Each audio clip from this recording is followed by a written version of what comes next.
Hello নমস্কার, আপনারা সকলে এই শীতের মরশুমে আশা করব ভালো আছেন। সেকেন্ড টেস্ট অ্যাশেজের হয়ে গেছে শেষ, যেটা হয়েছিল পিঙ্ক বল, ঠিক আছে।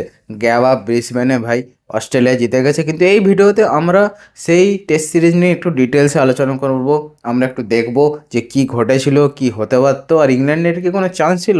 যদি সংক্ষেপে বলতে চাই, বিন্দুমাত্র না, ঠিক আছে ভাই, বিশ্বাস কর কোনো চান্সই ছিল না। কেন, কি ভেবেচিন্তে স্টুয়ার্ট ব্রড বলে দিয়েছিল যে this might be the weakest Australian team, ভাই আই হ্যাভ নো আইডিয়া, ঠিক আছে।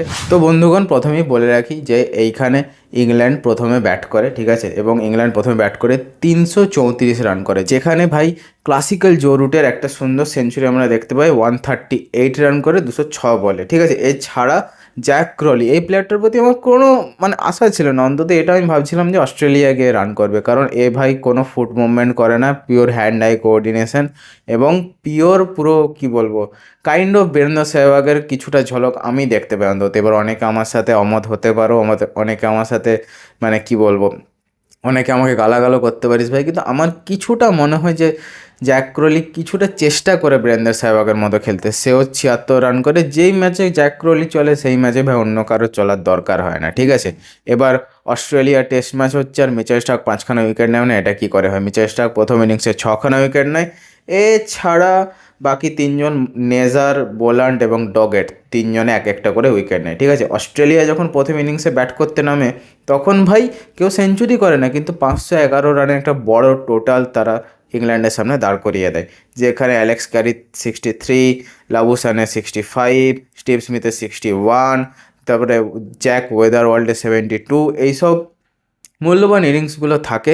এবং ফার্স্ট ইনিংসে অস্ট্রেলিয়া খুব ভালো ব্যাট করে ভাই, ঠিক আছে। প্রত্যেকটা ব্যাটসম্যান যে প্রথম টেস্ট ম্যাচে যেরকম ধরাশায়ী হয়েছিল ইংল্যান্ডের বোলারদের কাছে প্রথম ইনিংসে বিশেষ করে, সেই ভুলটা তারা করে না। এবং পিঙ্ক বলে কতটা ধৈর্য রেখে ব্যাট করতে হয়, কারণ আমরা সবাই জানি পিঙ্ক বল মোটামুটি 50-60 ওভার অবধিও বল সুইং করে যায়। সেই মুভমেন্ট তো হয় বল সুইংও করে, কারণ ওর যে উপরের যে গ্রিজটা, ঠিক আছে, যে সাইনটা, ওটা এতটা পুরো রাখা হয়, এতটা হাই কোয়ালিটির রাখা হয় যে ও সুইং করতে পারে আপ টু 60 ওভার। 60 ওভার তো ভাই চোখ বুজে সুইং করতে পারে। এবং নাইটে যখন একটু ওস পড়ে, অস্ট্রেলিয়া ওস পড়ে না, বাট নাইটে বল একটু বেশি সুইং হয়, এবং ফ্ল্যাট লাইটে হোয়াইট জার্সিতে পিঙ্ক বলকে দেখা টাফ ভাই।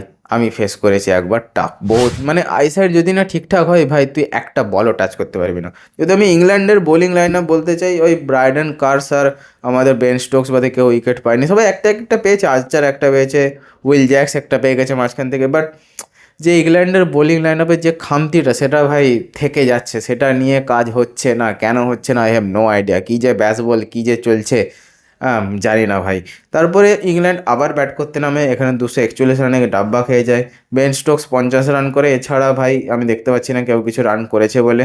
জ্যাক ক্রলি 44 রান করে এগেন, এবং উইল জ্যাক্সকে ট্রাই করা হচ্ছে টেস্ট ম্যাচে। এই প্লেয়ারটাকে আমি প্রথমে টি-20তে মেবি দেখেছিলাম, হ্যাঁ টি-20তে দেখেছি, ওয়ান ডেতে খুব কমই দেখেছিলাম, টি-20তে একদম ক্লিন হিট, ঠিক আছে। কিন্তু কিছুটা খেলা দেখে আমার মনে হচ্ছে যে রেড বল ক্রিকেট খেলা দক্ষতাও এর মধ্যে রয়েছে। এরপর ভাই আরেকটা কথা বলতে চাই অস্ট্রেলিয়ার বোলিং সম্পর্কে। ফাস্ট বোলিং এবং অস্ট্রেলিয়া, এই যে সম্পর্কটা, পাকিস্তান অনেকে বলতে পারে, বাট অস্ট্রেলিয়া যেরকম ফাস্ট বোলার প্রডিউস করেছে, সে ভাই ব্রেটলি হোক, ম্যাকগ্রা হোক, গিলেস্পি হোক, অ্যান্ড্রে বিকেল হোক, ডেনিস লিলি হোক, I mean one of the greatest ever, ঠিক আছে।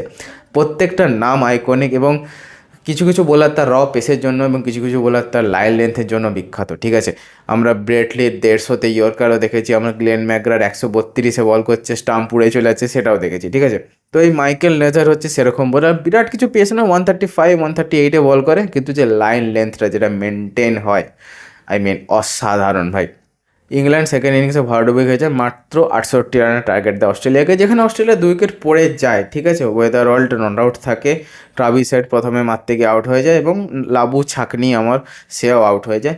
ইংল্যান্ড সেকেন্ড টেস্টও হেরে যায়, এবং এই সিরিজ হয়ে যায় 2-0। এই ভিডিওটা যবে আসবে তার পরের দিনই মেবি টেস্ট ম্যাচ হয়ে যাবে শুরু, থার্ড টেস্ট অ্যাডিলেডে, ঠিক আছে গাইস।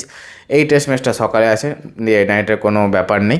এবং এরপরে আসছে ফোর্থ টেস্ট, অর্থাৎ বক্সিং ডে টেস্ট, ঠিক আছে। যেই বক্সিং ডে টেস্ট নিয়ে আমরা খুব এক্সাইটেড থাকি, এবং বক্সিং ডে টেস্ট কি কি তার হিস্ট্রি, সেটা নিয়েও আমি একটা ভিডিও খুব তাড়াতাড়ি আনবো। তার সাথে সাথে এই ভিডিওটা যদি লজিক্যাল মনে হয় এবং কথাগুলো যদি ঠিকঠাক লাগে যে ভাই এ ভুলভাল বকছে না, কাজের কাজ বকছে, ঠিক আছে, ছোট ভিডিও, কম্প্যাক্ট ভিডিও, ঠিকঠাক লজিক্যাল কথাবার্তা বলছে, তো ভিডিওকে লাইক করে দিও, চ্যানেলকে সাবস্ক্রাইব করে দিও, তাহলে কি হয় মোটিভেশন বাড়ে, এবং মোটিভেশন বাড়লে কি হয় ভাই তোরা ভালো করে জানিস।